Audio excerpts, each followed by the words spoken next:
people whose first language is not English, so we can translate for you if you need us to. Just obviously a trigger warning. You've joined the event, so you know what it's about, but we're going to be talking about rape, abuse, and sort of all discussions around that. And also we're recording the sessions, so if you'd rather your face not be on screen, you can turn off the camera. So yeah, I think that's everything, and I'm going to go to Chris Fernandez to ask the first question. Thank you. Hello everyone. So my first question is going to be for Benedetta, and is how will she define rape culture? Okay. Hello, everyone. So yeah, well, I think rape culture, I will define it mainly like some behaviors. So some behaviors that, okay, that is really tricky. So I want to do it properly. There's no such thing as a society that encourages rape actively. Okay, so in every society, democratic society, rape is punished, and it's been told that is something wrong, of course. But there are some behaviors and some action that indirectly leads to rape.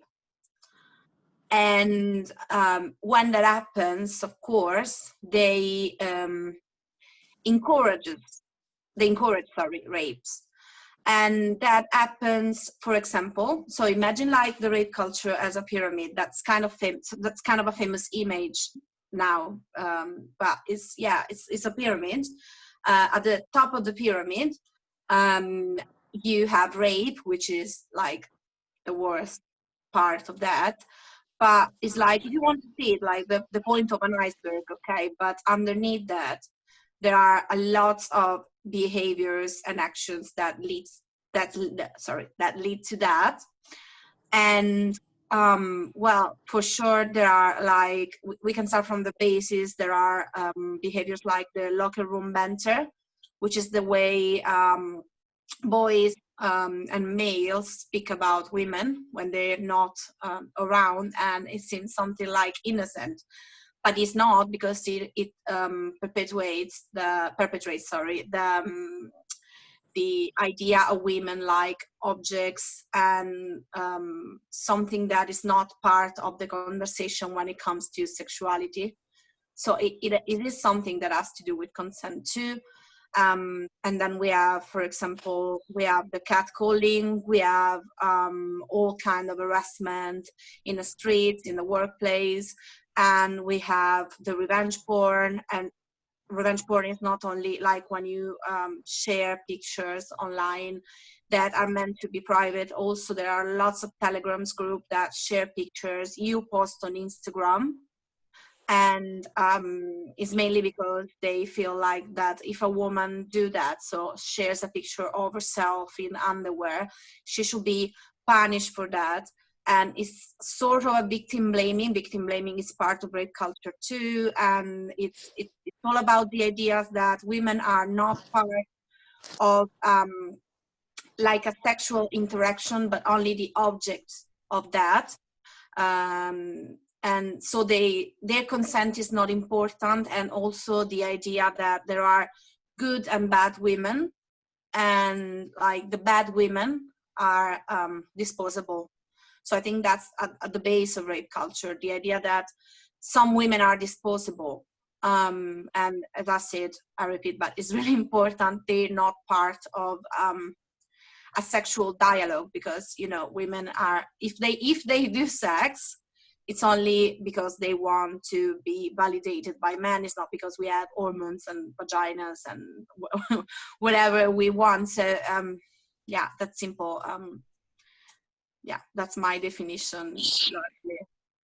Okay, thank you Sorry very for much. my English, anyone. Thank you very much. So, Lauren, what do you think about rape culture, or how will you define it, if you want to tell us your opinion? Thanks. Yeah. It's something that is actually, for me, one of the hardest questions and one of the most common questions and it's just so difficult for me to answer because rape culture is so pervasive and so common. And often what is a rape culture, people actually don't think is it's so pervasive, it's so ingrained in our culture. And there's so many people who don't even think that rape culture exists. That in itself is rape culture. And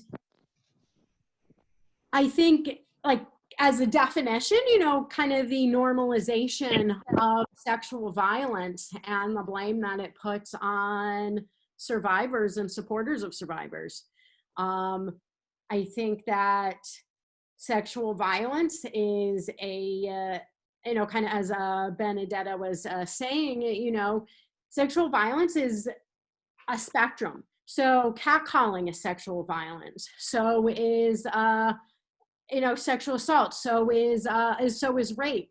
And society not accepting that, I think, is part of rape culture. That, the media and society is always telling us that rape culture and just rape in general is just a stranger in a dark alley to some young woman who's drunk wearing a short skirt, and that she immediately recognizes that it is rape, calls the police, they're helpful, she goes through the system, and somehow within an hour she's resolved all of her trauma, the perpetrator is caught, and everyone moves on with their life. And for so many of us, that things like that perpetuate rape culture because that doesn't really mirror. Yes, that does happen. Maybe not in an hour, but yes, those things happen. But it's rape culture is that, and again, I'm from the United States, so that is some of my perspective, and most of the statistics I know are based from the US, and not to not acknowledge other cultures and places, considering the US is not even in the top 10 list of countries with the highest amount of rape. But 80 to 90% of sexual assaults are the perpetrator is known to the victim. The rape culture is thinking that it is just these bad monsters in the alleys, when in fact, as scary it is to admit, it's people that are within our own communities and that we work with and that we engage with. And then also rape culture is blaming it always on the victim. It's always the victim's fault. It's like, let's take that microscope and look at, this, when they were 18, they left their house and went to a bar. Oh, it must be their fault. Instead of actively looking at the perpetrator's patterns of behaviors. It's always, what was the victim wearing? What is, how much did they have to drink? Never looking at what the perpetrator is and what they're bringing. And I think rape culture, and I know we'll probably talk more about this, but again, rape culture is saying that only women get raped. Women are only subject to rape culture and sexual violence, and that's just not true. And I think that, I don't know if that answered the question. I have a lot of thoughts, but answering specifically what is rape culture, that's something I'm still trying to, I guess, fully figure out, because it's almost like, what isn't rape culture would be a lot easier to answer, but thank you. It's perfect. Thank you very much. Thank you. So anyone wants to add something or wants to say their opinion? Yeah, I feel like I feel it's been, summarized on, a large scale, but a really simple way of defining it is a contextual landscape in which we all sit within, and that's a way of all of those things sit within that landscape. And I think it's important for us to have these discussions and talk about rape culture. I think it's still so taboo, and that it really silences survivors when we refuse to talk about these things.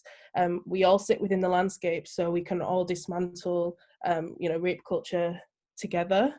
I think everyone else kind of summarized it really well. But it's, you know, it's even things like the types of pornography we have now, the way that pornography is produced, people being more into like rough sex without knowing the consent side of like BDSM and all those kind of things. All of these tiny little pockets play into it. Even like perfume adverts. Why is the woman always naked and the men are fully dressed?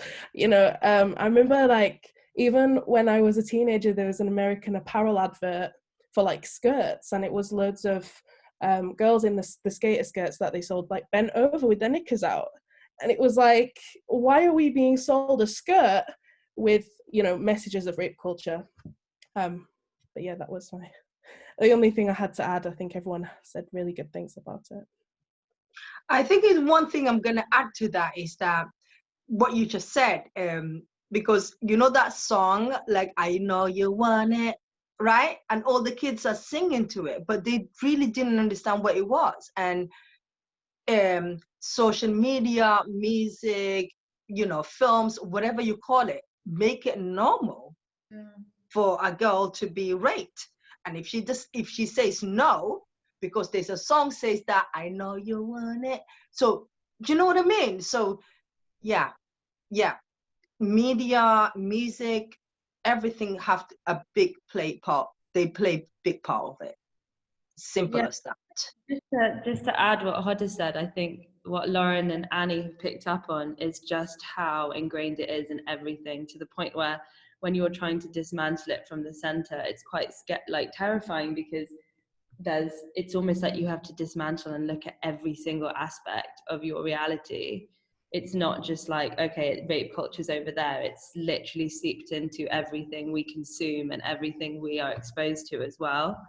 So it's quite like meta in that sense, I think. Also, I think people with even seemingly good intentions who may not realize that they're contributing, you know, the well-intentioned folks, they're contributing it too, especially with victim blaming. You know, it's giving advice to a victim what they could have done differently by, you know, that well-meaning, oh, I just have your best interest. No, you're blaming the victim. That is rape culture. And recognizing that it's not, you know, kind of just adding on to what you're saying, it's not always just as black and white as this is rape culture, this isn't. You know, rape culture is bad people, you know, contribute to rape culture. It's that ingrained, you know, people who, again, maybe even have good intentions, they may not even realize that they're just contributing. Yeah. Okay, perfect. Thank you for everyone. Hello? Hello? Hello. I don't know who was talking. Yeah, Hoda, go for it. Okay. No, I was just adding to something, because I came from a world that actually think that it's okay to rape girls, and if the rapist and get the girl pregnant, they marry her. It was like this in Italy till 1985, so yeah. No, this is 2021. Like 20, but I'm going to 20. I come, 20. I go. No, actually, there are girls still today being married off because they rapists. Either they rape them and the family wanted like say that no one is gonna marry her, and stuff like that. So I think that as a human, as a society, there's time we need to put this up. Like we need to put this stop. Regardless, woman is a woman. Girl, child is a girl child. Nobody's supposed to touch my body. If I don't want you to touch me, you're not supposed to come near me, right? And yeah, but we have these children, these little girls who don't have like what we have today. We have each other, and don't have that. And I do think one thing I want all of you to take this from today, we haven't finished, but just to remember that, and please empower that girl, empower that woman, regardless if she's 16 or 34, we all want advice. So just, I came from a crazy world where everything is okay. Yeah, I think you got a point, because like probably it's like this, like rape culture is not the same for every country, and it's like something that probably varies in like intensity, the way that like society deals with that. So that's a really important point I think you raised.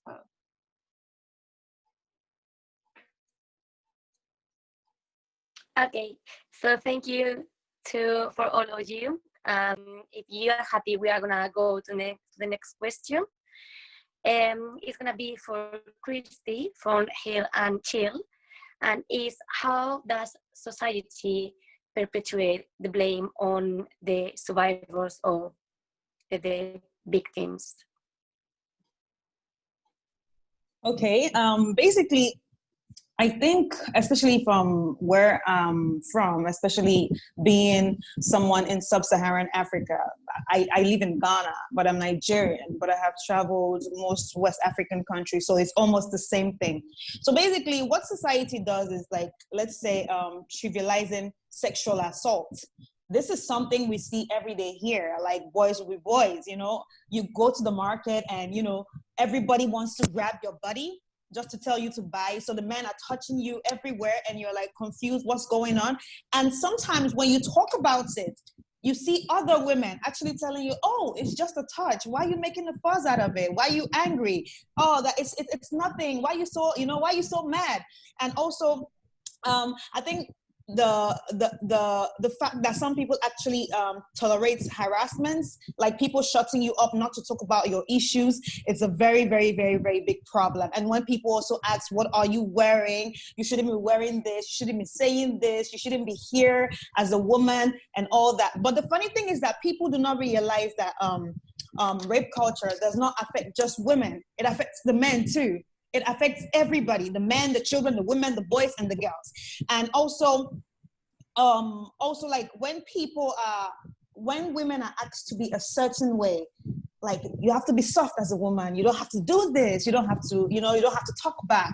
All that is a problem. And emasculating men, a man has to be this, a man has to be, like, you know, that actually puts the pressure on most men and actually turn them to monsters. And that is why they end up getting to rape people, because in their mind, it's been set like, let's say, a template it's a twisted template. I wouldn't call it a template per se, but it's a twisted template that a man should be a certain way to get what he wants. So I don't know, that is part of the things that actually that society have been contributing to. And for the fact that even here in sub-Saharan Africa, I think, well, this was some years ago, sub-Saharan Africa is actually the highest, that has the highest issues of, you know, marital rape.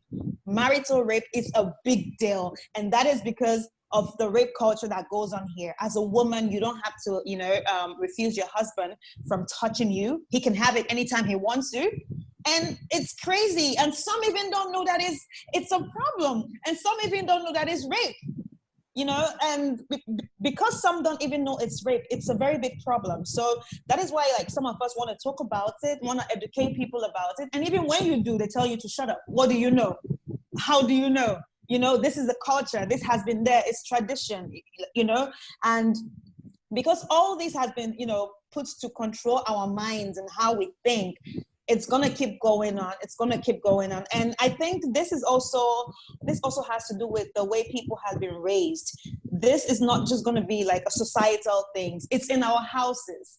It's the way the parents raised people, actually, from generation to generation. They've been told that women are supposed to be like this, men are supposed to be like this. Even in my house one day, my dad one time told my little sister, oh, you are a woman, so you're supposed to do the cooking. And your brothers are not supposed. I'm like, no, chill. No. We need to change that. You understand? Being a woman doesn't mean that you have to be the one cooking. Cooking is just a survival skill that everybody needs. You understand? So I think it's the way that we are trained, the way that our forefathers have trained our fathers, our mothers, and they're doing the same mistake. And that is why it's going to keep happening. It's going to keep happening always. But What we are doing now, I think, is it's one way we can change it, because we're talking about it now. But before, we don't get to talk about it, especially here in Africa. You do not talk about some things. You don't talk about rape. When you're raped, you keep quiet.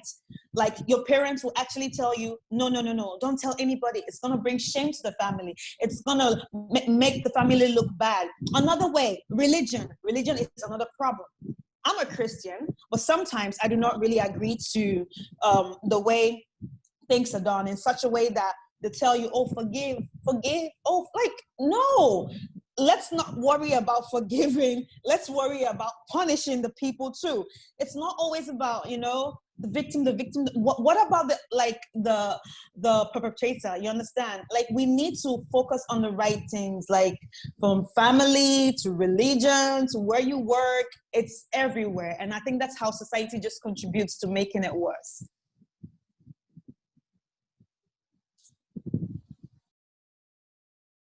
Thank you very much. Thank you. So does anyone want to add anything else? Or? I don't know whether to wave or to speak is the best way. I'll do both. Yeah, thank you, Christy, for sharing a lot of that. I think it's really important as well for us to hear voices from different communities and different countries. But I mean, I don't know if I know there's a lot of Spanish and Italian people as well, but anyone in the UK, marital rape was only criminalized in 2003. It's like really not even been a long time since we were protected from that. But in terms of society and that blame on victims or survivors, I actually feel that instead of blaming the perpetrators and supporting the victims, I often find that people support the perpetrators and blame the victims way more. Like, I will more often hear, oh, but he's been wrongly accused, it's going to ruin his career, he can't eat, he can't sleep, he's got depression, he didn't mean it, this girl's ruining his life, she's crazy, she's this, she's that. I hear that more often than I hear, this survivor, this victim is dealing with trauma, this is going to ruin their life, they can't eat, they can't sleep.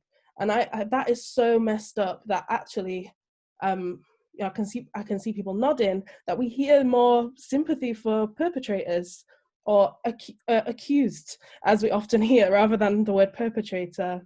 And then the victim blaming is so rife that we're even brought up, we're kind of already brought up, and this is similar to what you were saying, Christy, is like, we're already brought up being blamed and shamed for being who we are. And like, don't go out at night because it's not safe.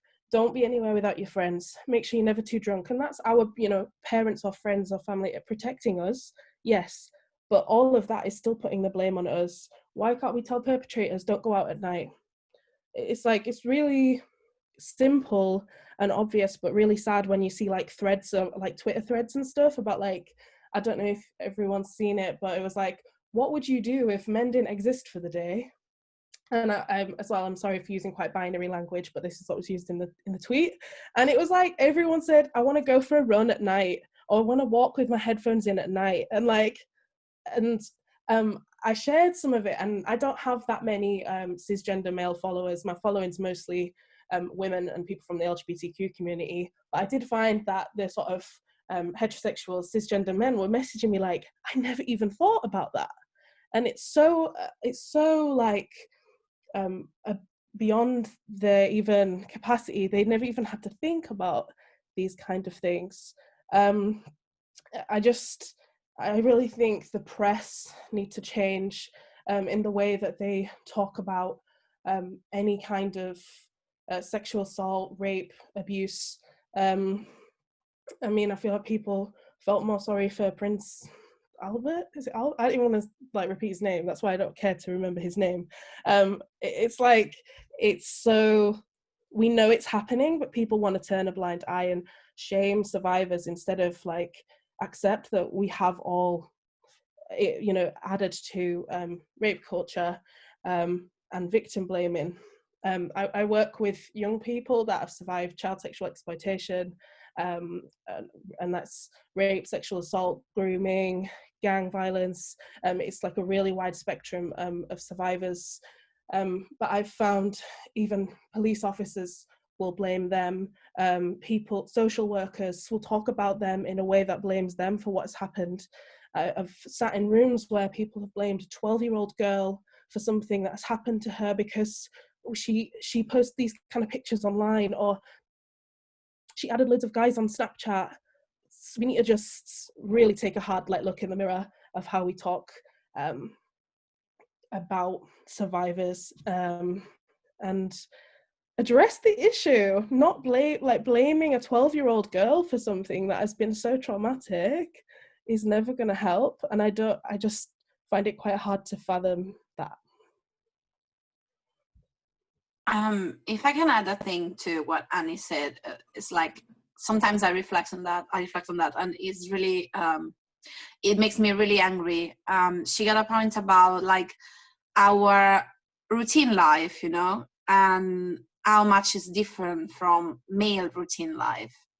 And I remember that tweet, and I remember all the answers that came after that, and it was so like I sometimes I think about like our normal life, and it's something like, I don't know, men don't, for example, you got a Tinder date, and the first thing you do is giving your position to your friends, check in, like, can you give your number? Can you give me your number? And I give it to my friends. And sometimes, like, I was speaking to one of my male friend, and he was like, yeah, it happened to me with a girl. And I thought about it, and I was like, really? That's what you have to go through just for a date. And it's not a date, it's everyday life. It's coming back from work a bit late, it's going out for a night, and you don't have to think about, okay, I mean, they can spike your drink in a normal night out, and it's something like usually men don't think about. And it makes me really angry thinking that my life, our life, it's so complicated, and no one thinks about it. They just say, okay, well, stay at home. Like, it's kind of a solution. I think it's part of victim blaming too, saying that we should like limitate what we do in our life instead of, you know, educating male not to rape. Like, okay, no, well, you stay at home and that's enough. Everything's fine. But still, as we said before, like the vast majority of rapists are also like people we know, are people in the family, people in the house. So maybe you're not safe at home too. But anyway, yeah, it's the way they tell us how to live our life, and it makes me so angry. I just wanted to have that. Well, I think it goes back to this idea that it's our responsibility as well, and it's all of our prerogative to stop this happening to us, rather than looking towards men and understanding. And I would love to hear everyone's perspective on how we do engage men in this conversation, because time and time again, it seems to just be women that are left to solve their own trauma and stop it happening to other women without really going to the root. And as Christy was touching on, you know, how do we break this cycle and this kind of indoctrination process that happens to men as a result of the rape culture that we live in? I made a note because I wanted to make sure I remembered his name, but obviously a lot of you will have seen what's been happening on social media in the past week about the rape that happened in Mitcham, but one thing that has come from it is a lot of people have been starting those conversations, and you know, that is all genders have been having those conversations. It's been some sort of wake-up call that people didn't realize this, like, it was so blatantly there that people couldn't ignore it anymore. And something I saw this morning on Instagram is David Whiteley, who's also like a performer and a presenter, known as Sideman. I don't know if he does lots of like talks and stuff.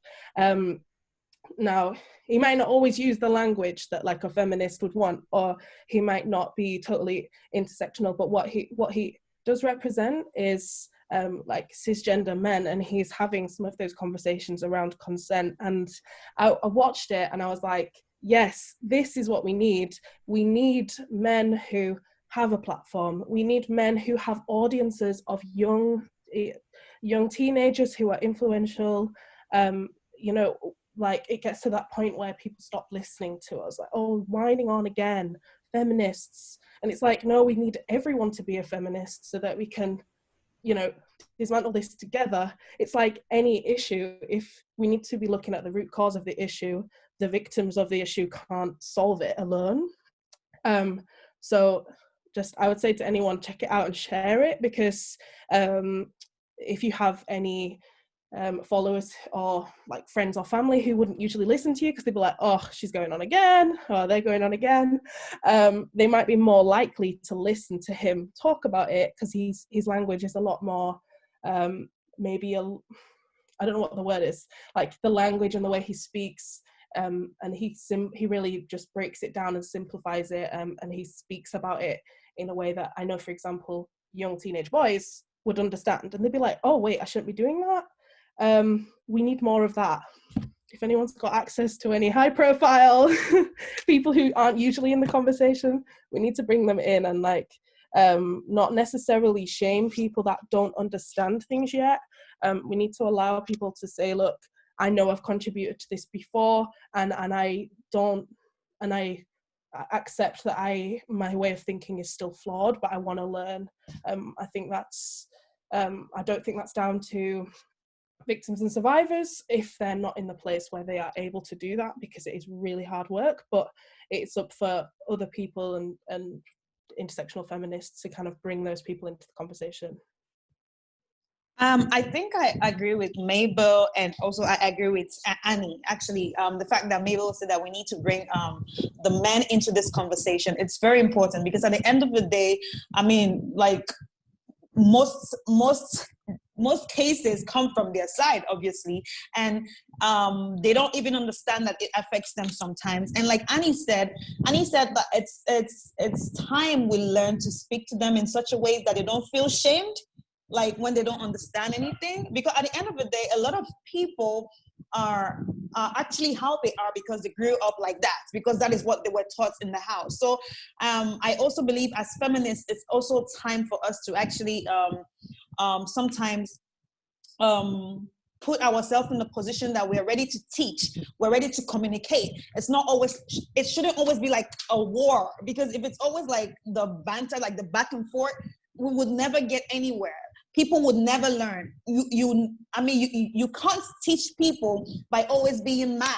Sometimes it's just about how Annie says it, just like listen to them, like explain things to them normally, because most problems that we have as feminists are people think that we come in too strong. Everybody's like, oh, they're here again, like, you know, they're about to say something crazy again, you know, and everybody just like, oh, okay, I don't want your trouble, and they just go without even listening to us. You understand? Sometimes it's just about dialogue and how we say whatever we want to say, how we relay the message, and then they will actually understand. Because there was a situation where I was talking about feminism to someone. The guy told me, oh no, feminists are always a certain way, you always want to be greater than a man, you always want to be this or that.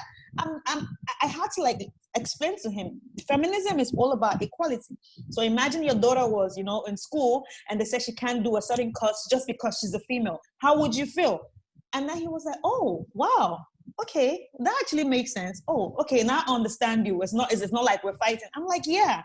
So sometimes as feminists, I think we just need to, you know, just step back a bit and find ways to communicate to these people. It's just like talking to children. Children can't always understand everything, but you need to explain, oh, this is a mango. This is how a mango looks like. You understand? So let's always think that, okay, yeah, we're talking to children. I think we should just do that. I think that's what we should do. I want to add to that something without the mango. Sorry, I think we kind of echoing. Can we all hear each other? Yes. I was just going to add something because the mango distracted me. One thing I wanted to really add to that was, you are so right, Chrissy, because like I said, girls are being raped. I am from Somalia. I was born where they formerly known as Somaliland, and grow up in Somalia. And that was the thing for me. I always, as a little girl, didn't understand that a woman is being raped, but she's going to marry her rapist. Didn't know anything about it. But looking at back as an adult is that where is the choice for that child? Where was her voice? Like somebody violated her and now she's going to get married. And the other thing that always surprised me was that women who are married, it was okay for their husbands to rape them. And it was okay. Like literally, when I was in Somalia, I was okay. I thought it was okay for if your husband wants to, have sex with you all day, every day, like it's okay. But I didn't know the point to just say no. So now coming here, being a nurse, sexual health and HIV nurse, and seeing all of this, and of course being an FGM survivor, now I look back as an adult and I'm like, so yeah, there is right now, 2020, today, there are women who are having sex without consent with their husband and they think it's okay. So I just wanted to add that. Thank you all of you for this. Actually, that anticipates also what our next question was going to be, and what about rape culture, how it intersects with gender. But I don't know if any of the speakers want to add something, but I think in the last part of the conversation, we actually deal with it quite a bit. But if you have anything to add about how, again, rape culture intersects with gender, if you want to add anything, speakers out there. Can I speak to the last thing that we were discussing and just add? I wanted to just agree with everybody, and I appreciate so much, hearing everybody. I just feel like I'm just perpetually nodding, like, yes, yes. I also, it really struck me, Christy, when you're like, we need to speak to them like children. We need to be speaking to them when they are children. And I think teaching consent in these things, when you look at rape culture, creating a consent culture in place of that, and that these conversations, exactly, when they are kids, whether it's, basic understanding of consent and boundaries, and teaching kids even, how often, especially, are kids taught, oh, you have to hug that family member, whether you want to or not, teaching kids at a very young age that maybe their body is not theirs to make those decisions, empowering kids to understand and believe that they have control over their bodies, teaching kids, whether it's just a simple toy, talking about consent with playing a toy, and as everyone gets older, building onto that cumulative education, because as everyone has said, how often it normally falls to the survivors to be leading these conversations, which I think survivors, when they're up to it, should be leading the conversation, since we're the experts on the experience, but that it's not just a survivor issue, it's a community issue. And I've said it before and I'll say it again, sexual violence affects communities, whether the community acknowledges or not. Nobody chooses to be a victim of sexual assault. We all need to be prepared.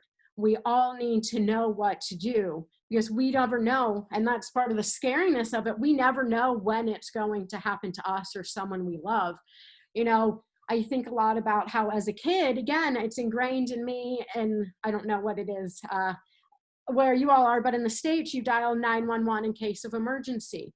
I never at any point received any type of, consent education. I never knew, I never knew that maybe that you could go to a rape crisis center, or what I should do after I've been raped.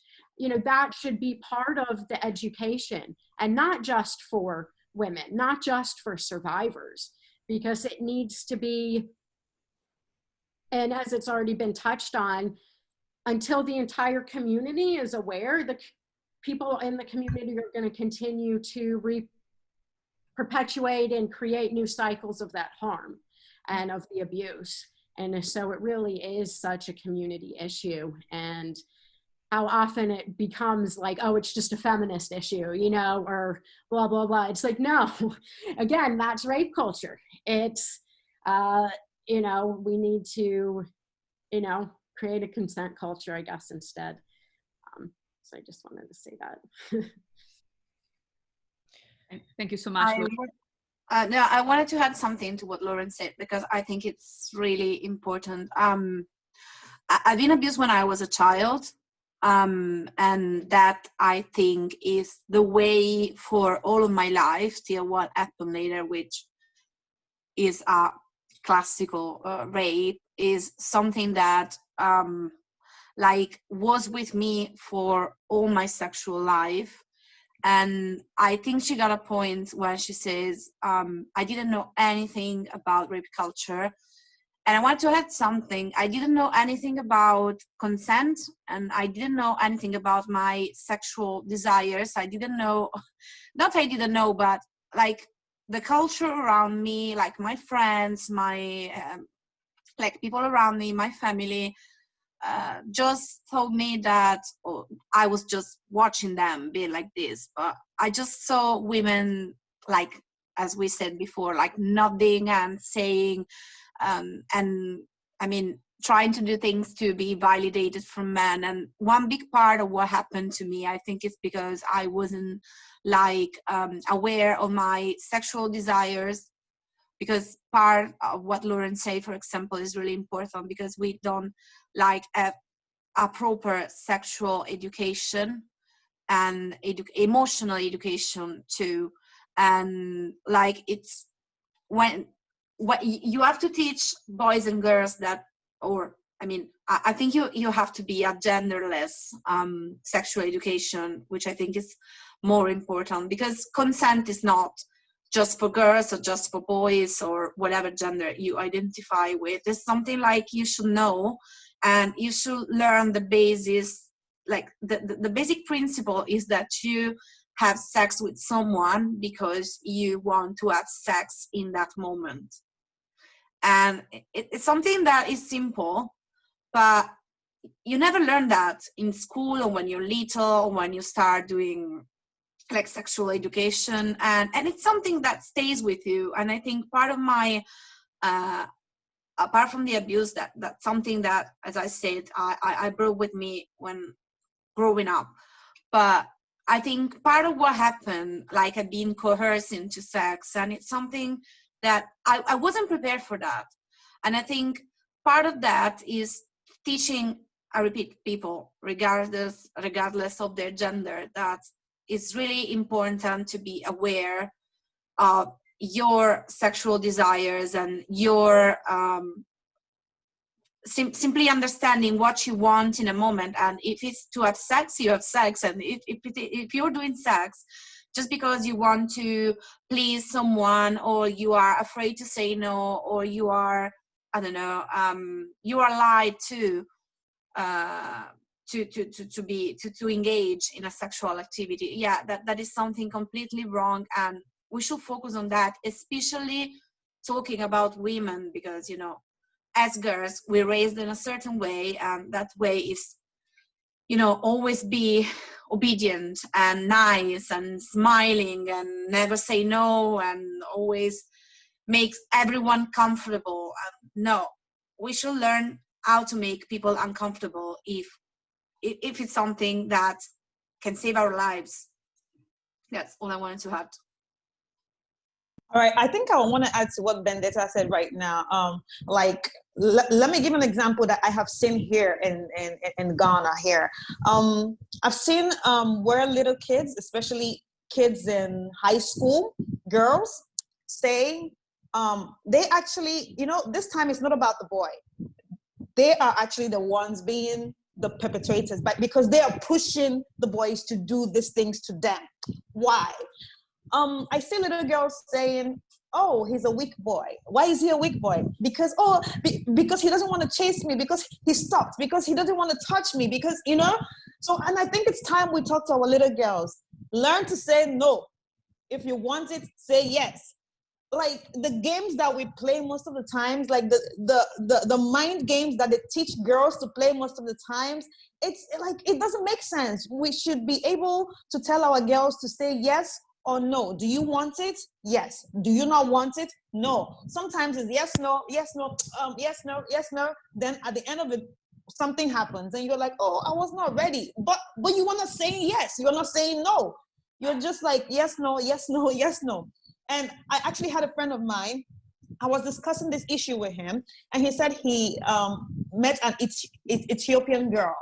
And obviously that's Africa again. So, but this time she's from North Africa, and they're sort of like different. Sometimes they're not outgoing like people from West Africa or people from liberal countries in West Africa that are not like Islamized or anything. So basically this girl, the guy and the girl wanted to, the guy wanted to have, sex with her. But then at the end of the day, she was just there. She was just watching.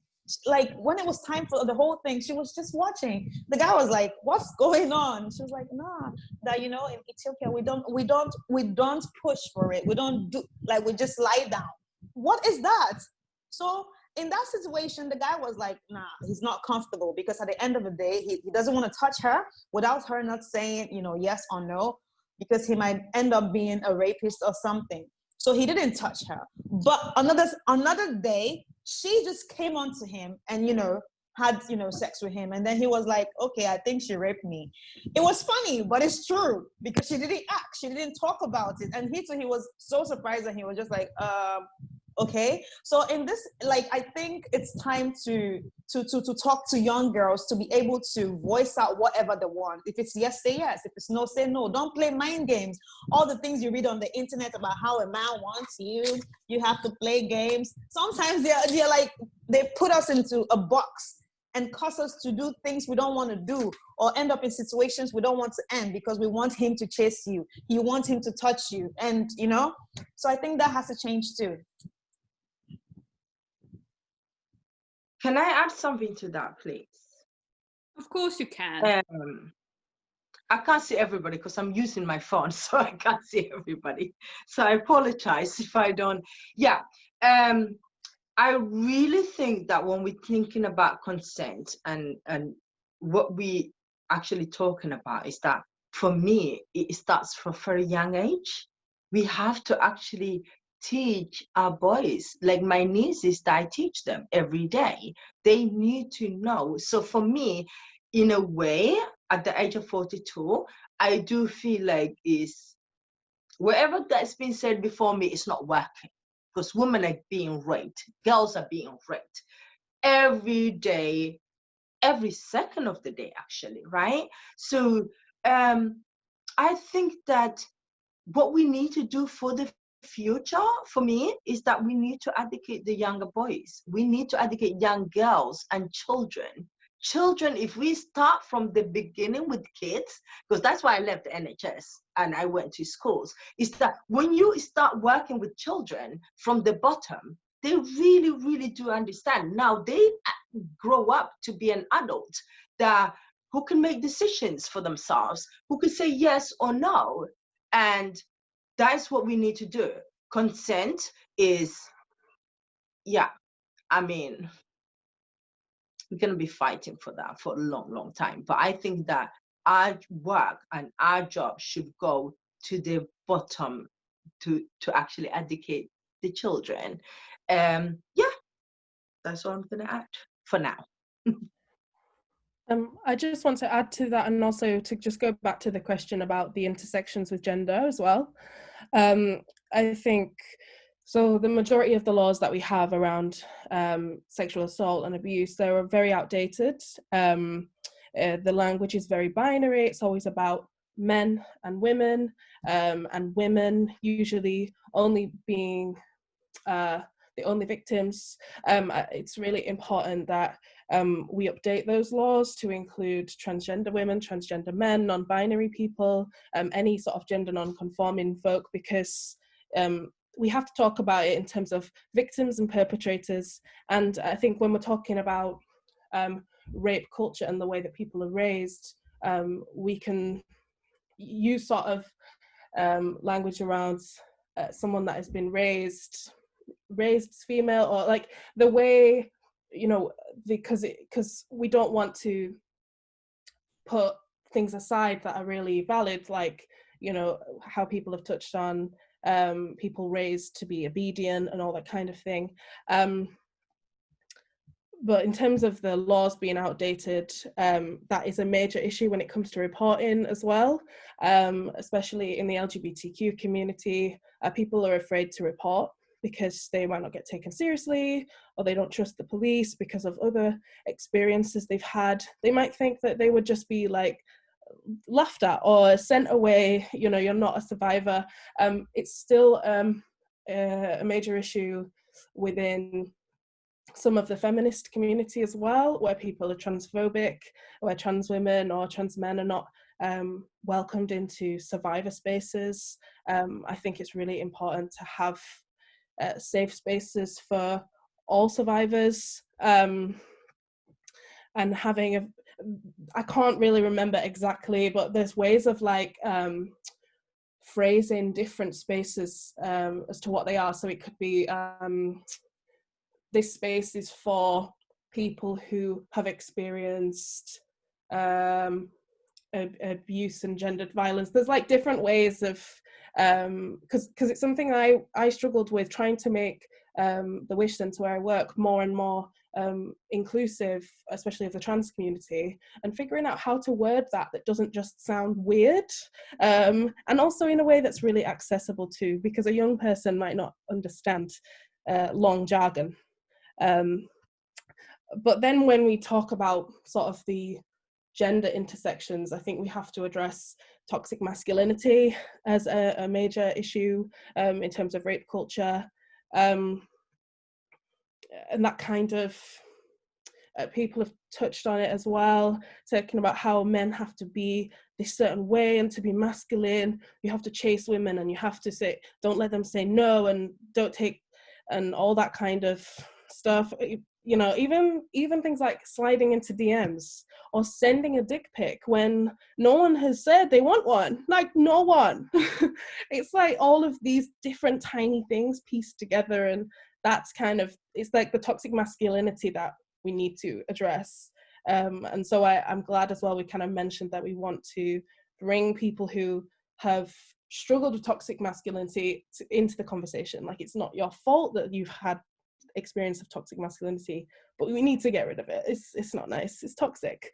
And then bringing that into consent, it's true that we all need to learn about consent, all genders, and it really is so simple. In some primary schools and secondary schools, there are some charities. There's Fumble, there's Sexplain, there's Brooke Sex Positive.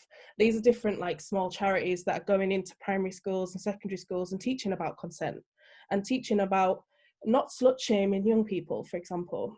If you know you have bodily autonomy, it is your body, but here are the facts, and this is how to communicate what you want, what you don't want, and if something happens, it is not your fault. And also teaching people how to ask for consent, different ways of asking for consent. Yeah, it might seem a bit weird. Can I do this? Can I do that? But actually, if we were so used to using consent language, it wouldn't feel weird. And actually, I've personally found that when I've had sexual experiences with people who are super on it with consent, I've been way more turned on. I've been like, yes, absolute yes, because it doesn't put me off. It doesn't make me feel awkward that someone says, is it all right if I touch this or do this? I'm like, yes, keep doing that. And it's those kind of encouraging people in a positive way to use the language. It's not saying don't do this, it's saying do this. Does that make sense? It's like, do use consent. Don't never have sex or never go on a date ever again. And I think, I just wanted to say as well, in primary schools, I've seen conversations around consent be like, they have like this little video, it's really cute, of like dinosaurs, and it's like the dinosaurs wearing boxer shorts, and it's like, don't touch my pants, da, da, da. And they just play it at like lunchtime. I know, weird lunchtime viewing, but they played it at lunchtime at like this kids conference. They have other things where it's like practicing consent from age like 5, just saying, is it all right if I play with your hair? Or is it all right if I hold your hand? Simple things like that. It doesn't have to start with, obviously, we can learn consent from super, super young. Can I play with your toys? can I do this? And the more that we just get used to asking, then and practicing how to say no, learning different ways of saying no. I'm working on a youth campaign at the moment around image-based sexual abuse. This year, the reports for, so that's like revenge porn or nudes being shared on the internet, anything that kind of comes into that sort of image-based stuff, the reports for that went up 600% this year. It's like, I expected it to go up, but not that much. So me and some of my young people are working on a campaign around it, and writing some ways for people to, like, different ways people can like copy and paste into their phone of how to say no when they feel too uncomfortable to just directly say no. It's little things like that. But I'm really pleased to see so many people like trying to keep the conversation going. I want to add something to that, please, if I can, quickly. Oh, actually, no, my mic's on. You were talking about my pants, my rolls, right? And yeah. That's what I do. That's why I teach in the schools now. So I go in, and I love it because what you were talking about is the pantosaur. That singing like, my body belongs to me if I say no. So I will actually encourage anybody to my friends who are in US, I'm sending you love, by the way. Literally, I am. But talking about that, go to NSPCC website and see my pants, my rolls, and every letter stands for something. So N, I'm just going to take N. N means no, means no. Children learn that from reception. They learn that from 2 years old, right? So we cannot ignore this. Children are learning, but we need to make sure with ourselves that we make sure the kids keep up and the adults know about it. But guess what? Kids sing around and say, my body, my rules. If I say no, no means no. You're not going to touch me. So what we need to do is to keep it up, because children are children, yeah? The perpetrators were kids one time. The men that were raping women, they were kids at one time, right? So imagine if we started from a second, really young age, and say, my body belongs to me. If I say no, means no. I really think that we would be living in a different time. So, yeah. But well done. And come and see me, guys, at school of what I do with the kids. It's so lovely. It's amazing how kids have so much power, and they will, because one of the things that I do safeguarding, but I talk about FGM as well. So I talk about safeguarding, like my body belongs to me, and we do the NSPCC and everything. And then last minute, I talk about why people do certain things like PT, and stuff. And that's how I introduce FGM to them. And they always came back to me and they're like, Miss, why did you say that? Because that's a right, it's against the rights of a child. Now, all of you are here today. I'm going to ask you, the rights of, we have human rights, right? We all know we have the rights of a child. It's 54 articles. 54 articles about children and their rights. 2 countries did not sign that. I would like you to know those 2 countries. I'm not going to tell you, so I'm going to let somebody else talk. But please, you can put it on the chat. Just find out 54 articles about the rights of a child, and there are 2 countries in the whole wide world have not signed it. I think that's all of us are going to answer, try now to find those 2 countries. I think it's time to ask our wonderful participants if they would like to ask something to our speakers. Sorry, Mabel, if you wanted to say something, please do so. I just see you popping in. Apologize for that.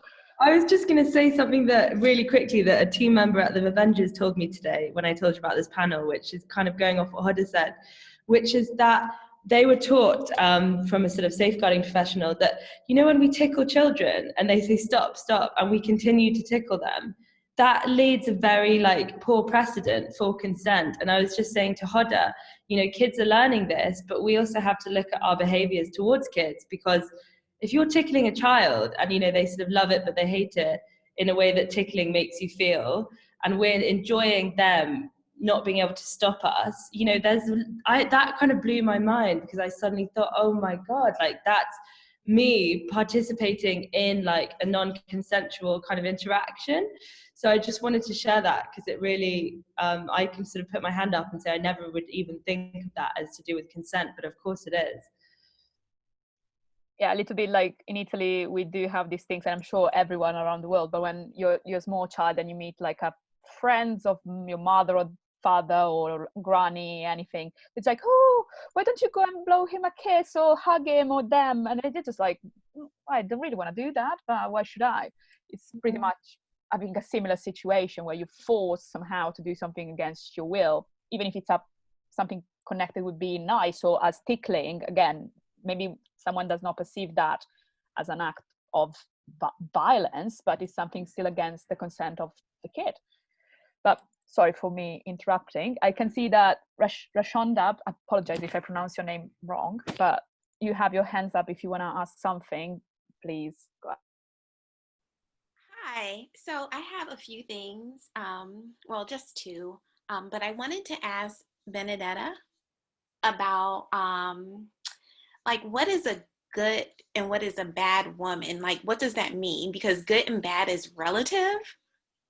Yeah, sure. No, I meant in the terms of how male perceive women. Okay, and it's just like something, it's part of like sexism, general sexism. Okay, and it usually is like when a woman has sexual desires, or she walks at night alone, or she drinks, or she goes to parties, or she's wearing a skirt particularly short or something like that, or she posts something online that they don't like. I mean, they like, but of course they think she is not as I said, how can I say, not probably good and bad is something too much generic. It's like a free woman and a woman they think they can control, and they kind of sort of like divide women. It's like patriarchy has done that for like centuries. You kind of divide women into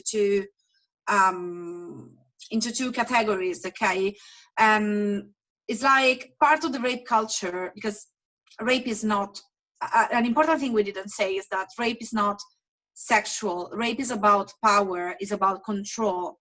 Exactly. So I think part of that is you want to control and punish and show your power towards the women you think are not under your control.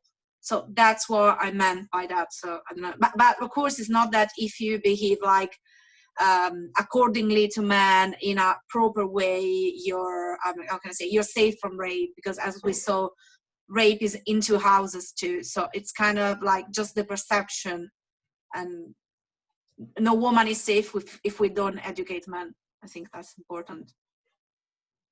Well, see, here in the US, like race plays an issue. And so as a woman of color, like there's a myth that Black women cannot get raped. So they would be considered like the women that can be raped without any sort of ramifications or whatnot. And that is like problematic here. And it's hard to communicate that to women of color, to let them know, like, this is how, because of the way society views us on TV, what we do on social media, when we're objectified. And so that's how they see us. So it's like, it's hard to really like have those conversations when you have women who want to be Instagram models, or they want to exploit their bodies just to make money. How do you think we could do, like, how can we have that conversation to let them know, like, hey, this here is perpetuating the narrative as opposed to dismantling it? I think I will answer maybe another Black woman, just to be, it's kind of a issue that it's yours, yeah, so maybe. Yeah, so can I add to that? Like, can I try? Now, I think that's a very, very, very difficult question to actually answer, because like sometimes I feel the same way too. And the fact that we are feminists, most times you see a lot of feminists saying that, you know, a woman is allowed to do what she wants to do. She's allowed to post whatever she wants to do. She can put anything online and everything. Now, let me give you a perfect example. Everybody was so mad at Netflix when that movie came out, Cuties. You know, yeah, everybody was mad. Oh, Netflix is, putting children out there. Netflix is doing this. Netflix is doing that. And honestly, I didn't have a problem with Netflix. Why? Of course, it's a bit disturbing to see kids out there, you know, to see kids twerking and out there, putting kids in front of predators and let them think whatever they want to think. But the truth is, our culture sometimes, especially the Black culture, I'm from Africa, but sometimes, yeah, obviously I follow the Black American culture too. You see a lot of people saying, oh, the twerking is our thing. Oh, let them twerk. We want to twerk. And then you see feminists also backing people up and saying, yeah, let them twerk. Whatever a woman wants to do, she can do. But then again, it's objectifying us. We're putting ourselves out there. Why were we so mad at Netflix, but we're not mad at ourselves when we put some things out? You see, so it's just like, I just think we have a culture whereby we say one thing and do one thing, especially when it doesn't go well with us. We now have a voice to talk, but when it's going well with us, we see no problem with it. It's like a double standards culture. The double standard culture need to stop, because honestly, Cuties there was an uproar, but at the same time, when you look at the other side, in our communities as Black people, we let them do that. Between feminists, we all say, yes, you're free to do anything. If we're free to do anything and post anything at the end of the day, why do we complain when they put our kids out there, when you're letting your kids out there do the same thing too? So I just think we need to, stop having that double standard of things, and really need to think about the consequences of what we put out there. Basically, that's it. And one last thing. So I know we were mentioning like how we can all come together to try to dismantle the rape culture. I just propose that maybe we change the narrative of how women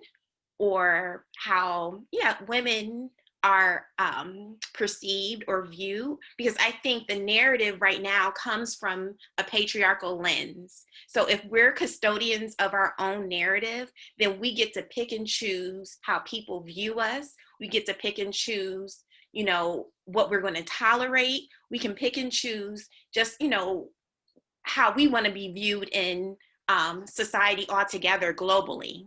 So that's just my little rant. Yeah, no, thank you for sharing that. And also I've seen your different points in the chat, and I really agree with some of the things you're saying about patriarchy, etc. It all does like come into that, and that's why it's such a big thing, and that's why sometimes it's so overwhelming that we end up just being like, I'm good.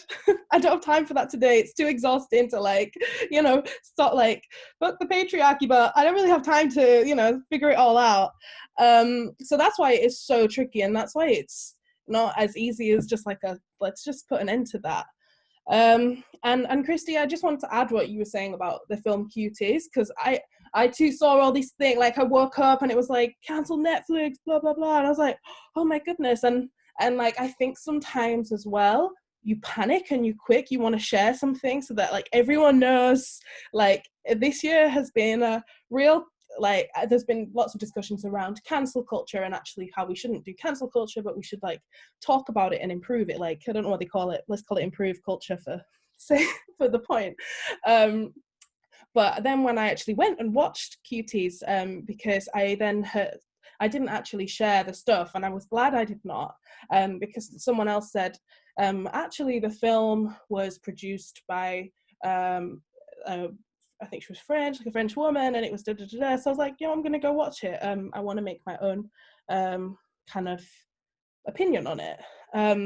and I didn't see anything different to what actually young girls are doing. And so I actually felt it told a really important narrative of young women trying to figure out their identity, figuring out a sort of dual identity as well, and trying to navigate a world where they're told they can't do things, but the media says do that. And because we then put a lot of shame on young women for developing, or for looking sexual, or for being like, for just being like develop, like literally just hitting puberty, that is so confusing. And what we need to do is have open and honest conversations with young people about the changes that they're going through, and sex. And like, if we have open conversations, they're not trying to just figure it out themselves.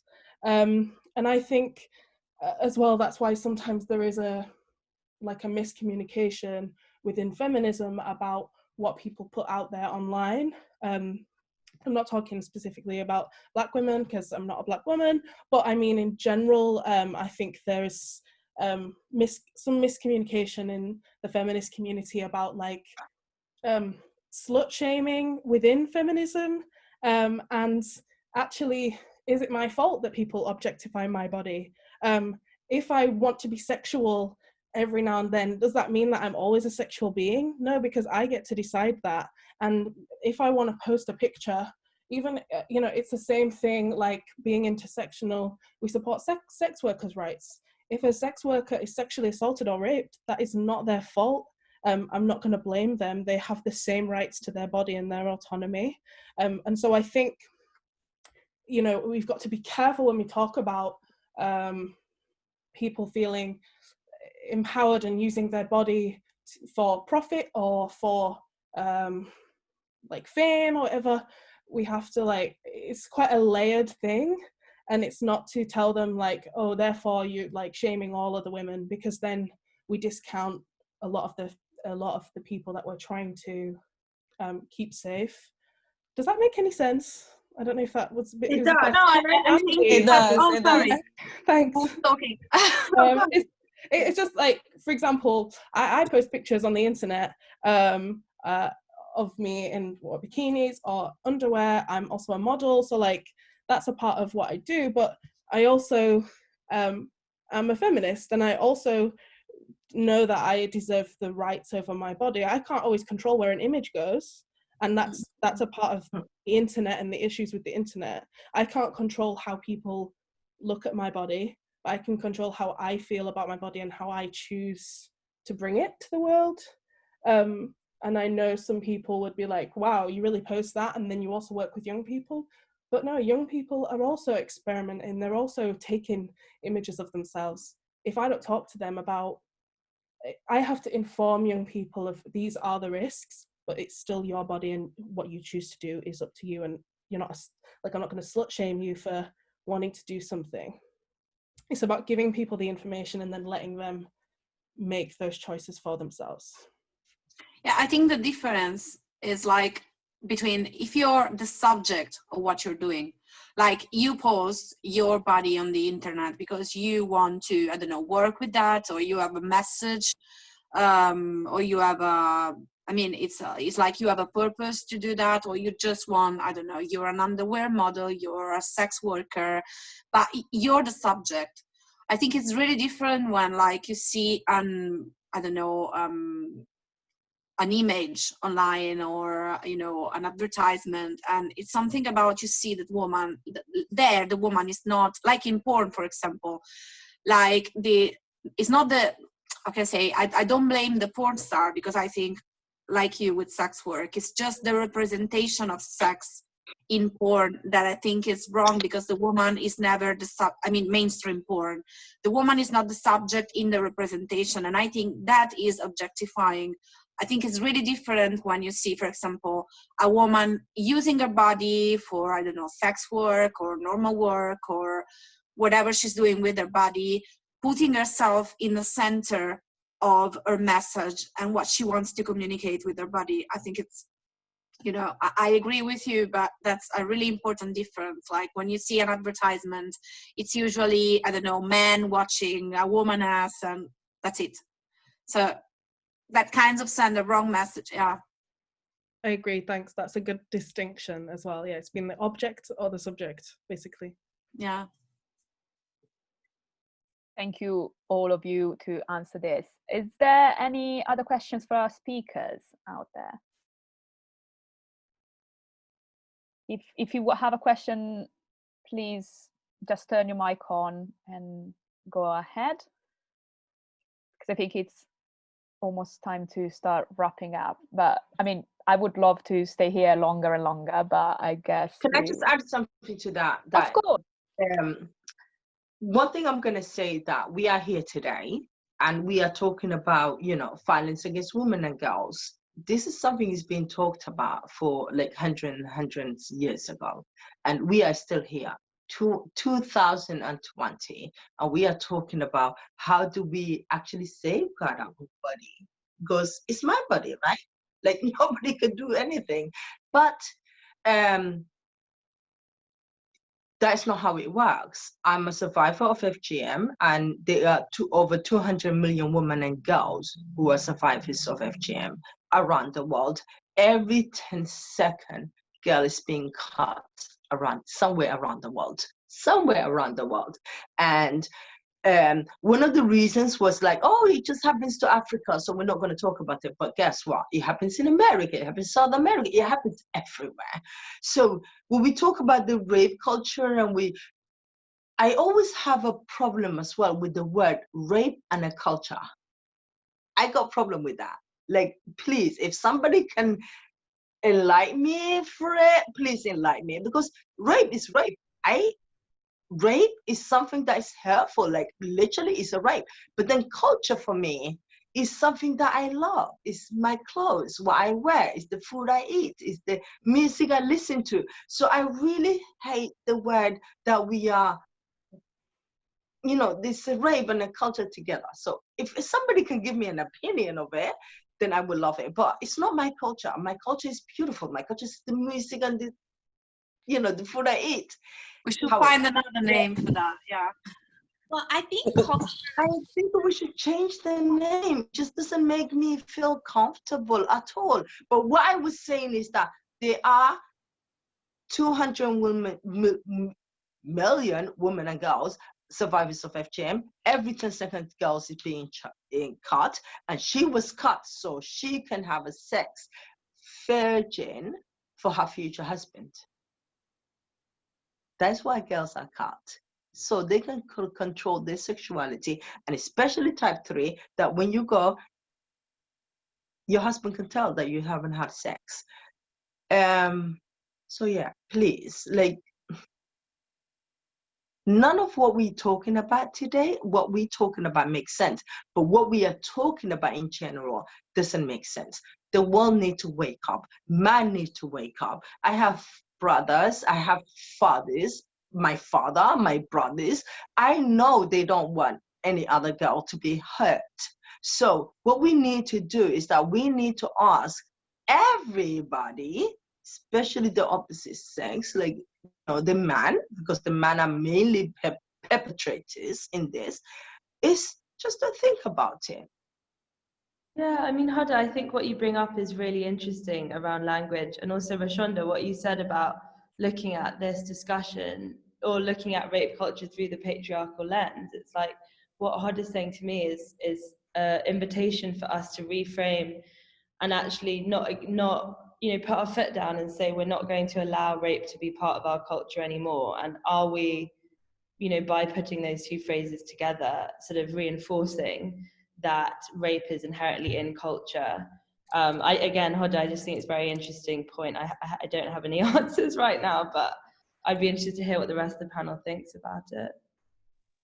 I just wanted to mention that culture is a construct, a social construct. So we have that ability to change the name.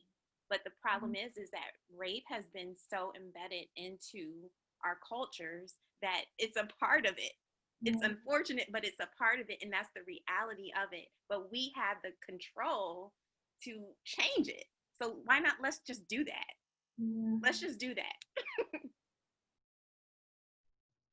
I think an event like this one that will hopefully still going on around the world, maybe not in the very same second, but as going on all around the world, will help arrive at that point sooner or later, of course, with more practical, concrete action, as the wonderful speakers do every day with the work. And I'm sure a lot of the people in the audience as well, Shonda, and I've read some of the comments about the work you do for the community, and I think that's a very good way to, little by little, step by step, going through and hopefully having a better and more welcoming world for whoever, the kids today that will grow up and the kids of tomorrow.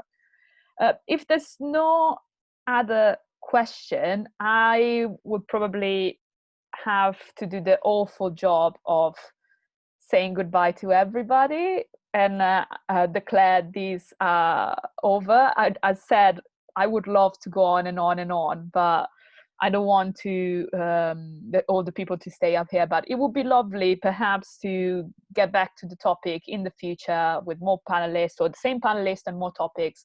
I will save the chat, and we'll make it available to everybody, because some very useful resources has been shared, and a lot of interesting questions, and that was just amazing. As we were saying at the beginning, it's the first time, me personally, but also as Women of Brixton, we organize something like that. And let me say, and I'm sure I've talked to the name of all our association, organization, and everybody here, it has been really, really great. So a huge thank you to the speakers, a huge thank you to the audience, and I really, really hope to do something like that soon again with all of you guys. So a huge thank you. That's been really, really amazing. Thank you. Thank you. Thank you all. Thank you. Bye. Thank you, everyone. Thank Bye-bye. you. Bye, Bye. and thank you so much. Bye. Bye, everyone.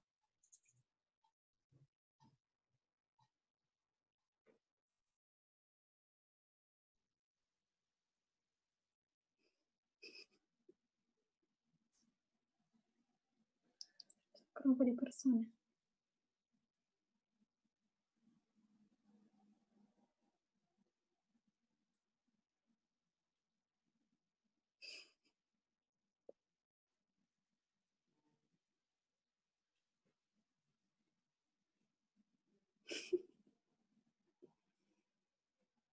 L'ho dovuta rimuovere io. Secondo me se n'era andata, aveva lasciato al computer. Aspetta che